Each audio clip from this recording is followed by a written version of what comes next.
So we've said so far that reversible means capable of going in reverse.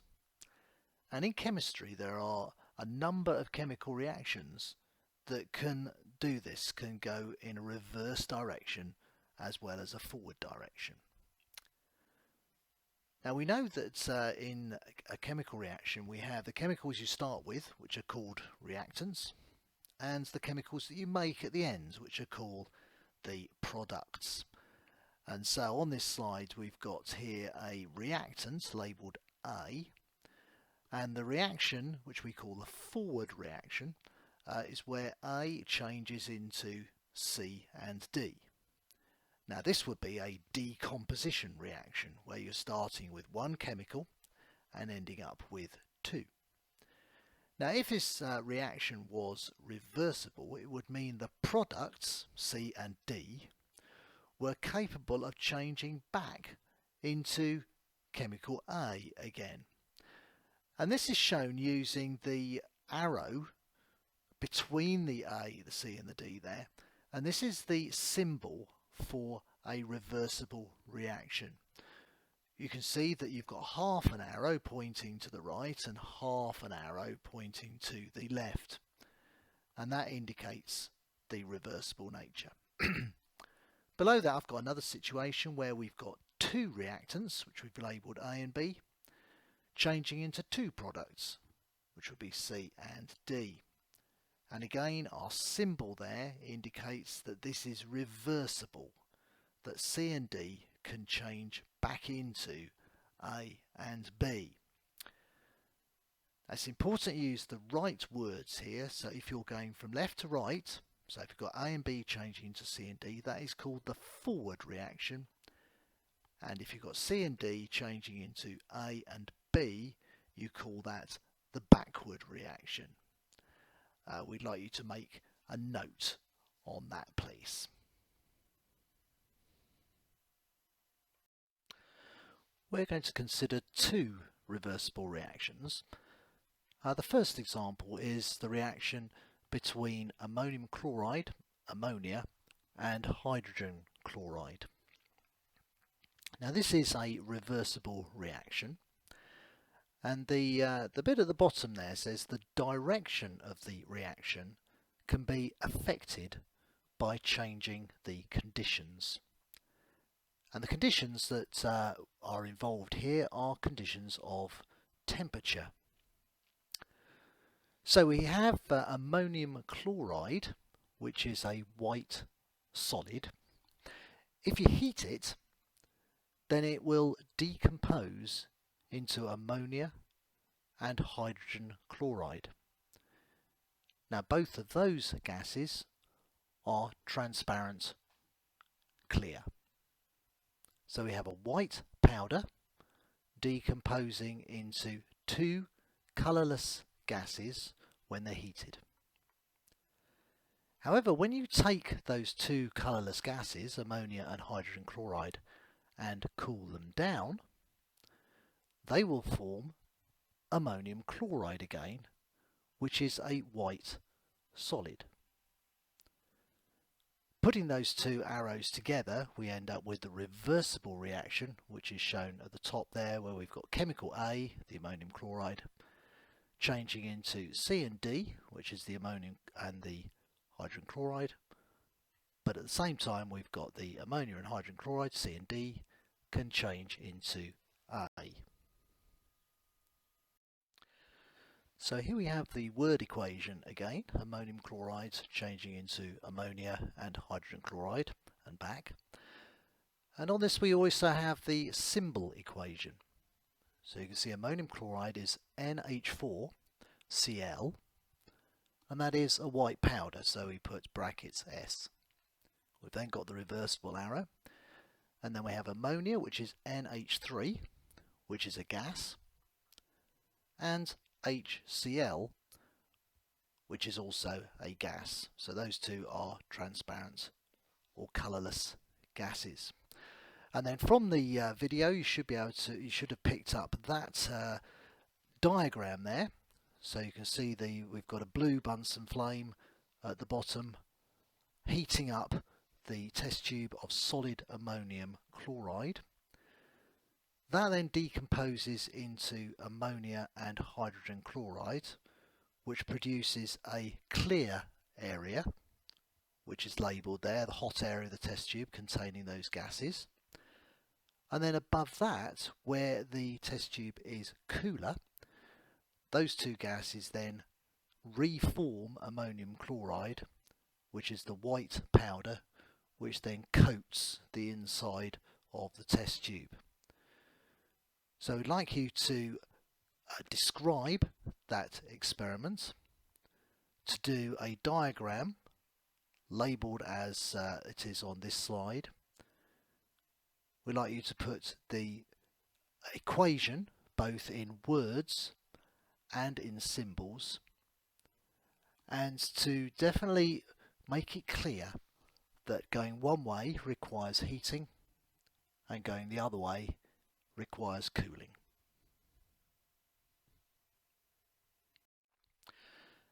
Our second example of a reversible reaction involves copper sulphate.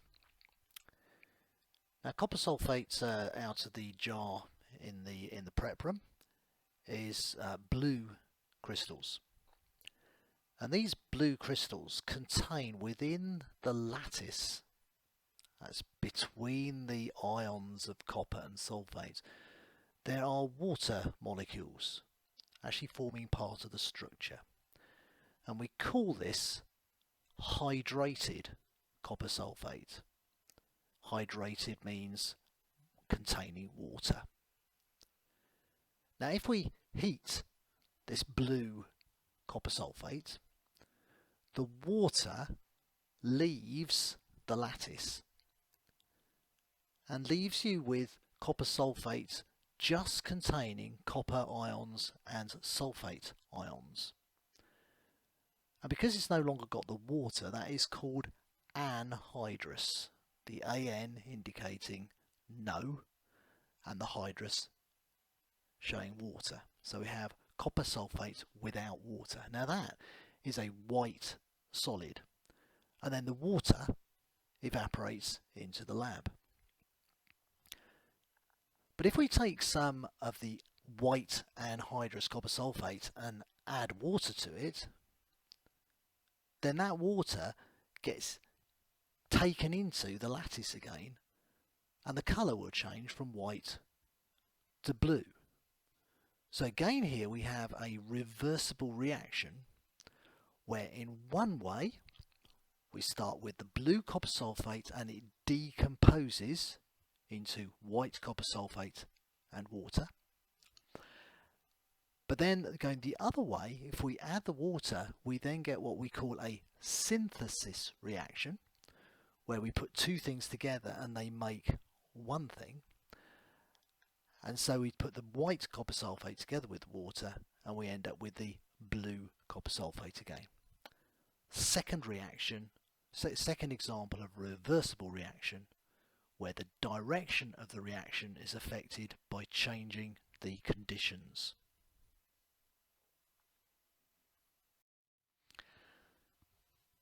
In this YouTube clip you will see the blue copper sulphate, blue hydrated copper sulphate changing into white anhydrous copper sulphate, and you'll also note that he's collecting the water in an empty test tube to the left. Now what I'd like you to do with this is I'd like you to, in your books, describe the method, including a diagram. I want you to put in the equation and the details about the colours of things. And at the end of all of that, I'd like you to emphasise there what is said at the very end of the video here about this reaction, the backward reaction from anhydrous copper sulphate plus water back to the blue copper sulphate. Can you stress that that is exothermic, that it gives out heat, releases heat to the environment, and also the point that the forward reaction, that's going from copper sulphate to the blue copper sulphate to the white, where you're heating it, that is an endothermic reaction, which is taking heat in from the environment.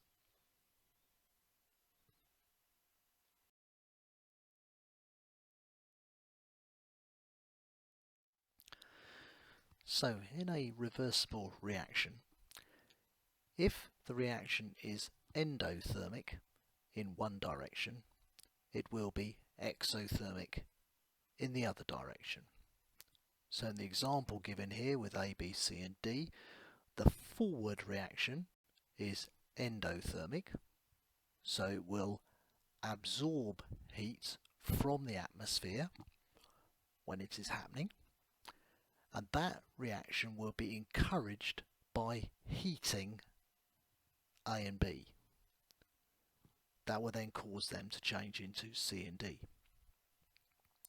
The other reaction, that's the reverse reaction or the backwards reaction, where C and D change back into A and B, this will be exothermic. And this reaction will actually be preferred if the system is cooled down, because this reaction is transferring heat to the environment.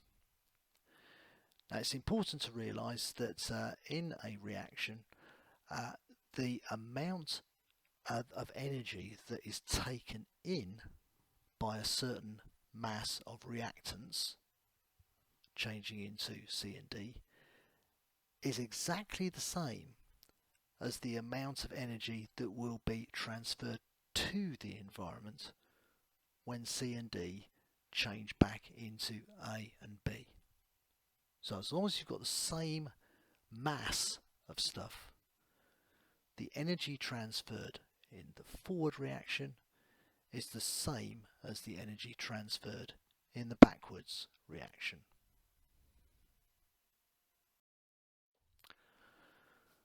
This slide is talking about a particular situation that happens when the reactants and products of a reaction are all gases. And this is the case in this example here. So nitrogen and hydrogen are both gases, and if you put them together they will react and produce ammonia. Ammonia is also a gas. But ammonia will then change into nitrogen and hydrogen. Not all of it, some of it. And this is another example of a forward and backward reaction where we've got a synthesis and a decomposition reaction going on. So the forward reaction, I've got two chemicals changing into one, so that would be a synthesis reaction. And then going in the other direction, ammonia changing into two chemicals, nitrogen and hydrogen, that would be a decomposition.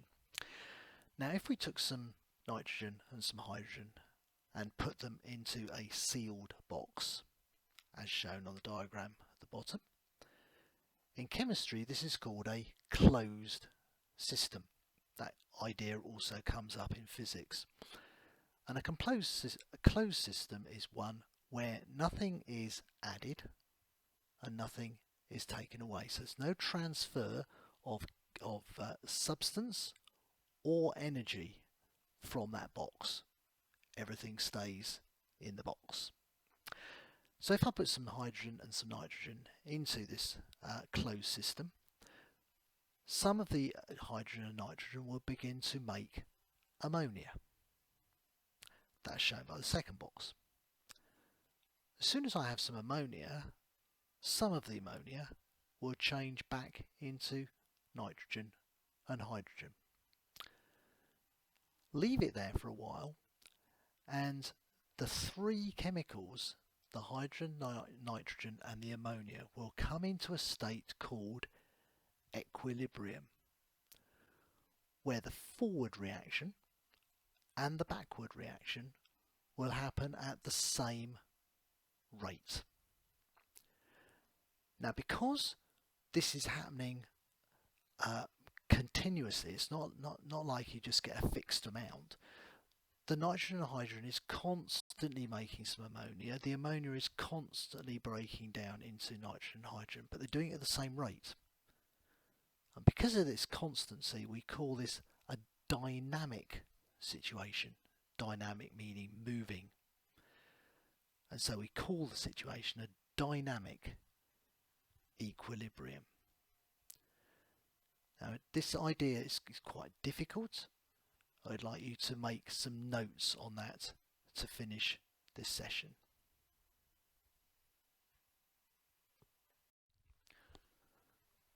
A reactant is a chemical that you start with in a chemical reaction.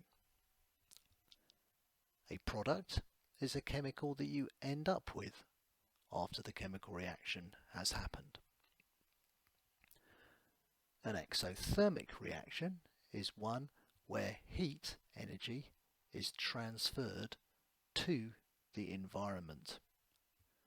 This can be measured with a thermometer. The thermometer will show a rise of temperature. An endothermic reaction is one where heat energy is transferred to the chemicals. This can be measured using a thermometer, and the temperature will go down.